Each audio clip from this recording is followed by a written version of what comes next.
Hi, welcome. Glad you joined us.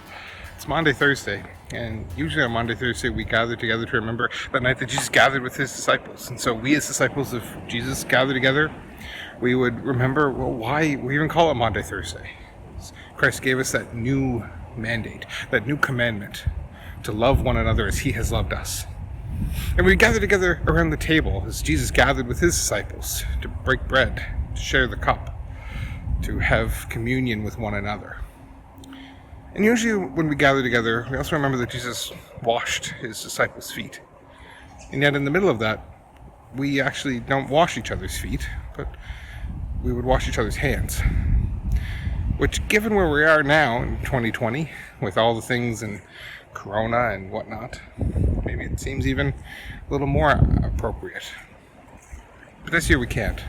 And trust me, it saddens me that we can't. Maundy Thursday is one of my favorite times of celebrating. It's one of our favorite moments in the Christian year.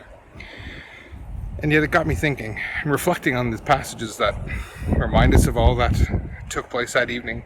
And yet there's one part that we don't always give quite as much presence to. We don't always get to focus on it quite as much. And it's what happens right after they've gathered. You see, because after they've been gathered, the disciples, they're sent, just like we are today. And perhaps we're spending more time sent than we're used to. Perhaps we're spending less time gathered together than we used to. It's still always a part of the Christian walk. You see, after they've gathered together, they were sent, and they went for a walk. They went for a walk with Jesus to the garden. And there at the garden, they prayed. Jesus gave them instruction to keep awake, keep vigilant, and pray. And Jesus would go off a little by himself. He would pray that famous prayer, "Father, lift this cup from me, but not my will, yours be done." I think a prayer that so often as Christians we know we should pray, yet it's so hard to live into, to do. But when Jesus returned from prayer, he found his disciples asleep.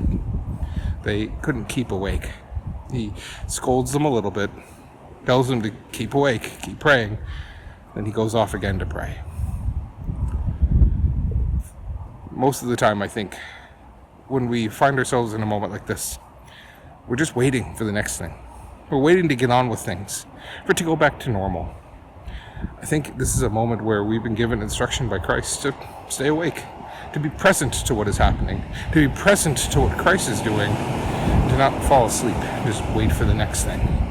It's tempting, I know, yet I don't know if it's faithful. And so, as you take some time to gather together wherever you are, to come together virtually as we are, as you take time with your loved ones on this Thursday evening, remember as well to be present to what Christ is doing. Stay awake. The thing is, Christ is still up to stuff. He is still at work. And as much as we might not be gathered, maybe we too need to lean into how we as a people are sent. How we are now to be out and to be witnessing to the hope that we have in Jesus. Because surely now, more than ever, our neighbors, our loved ones, our families, they need to hear of that hope that we cling to, that hope of the one who would pray, not my will, but the Father's will be done. And so, brothers and sisters, stay awake, keep praying, keep hoping, and keep loving one another as Christ has loved you. See you in the next one. God bless.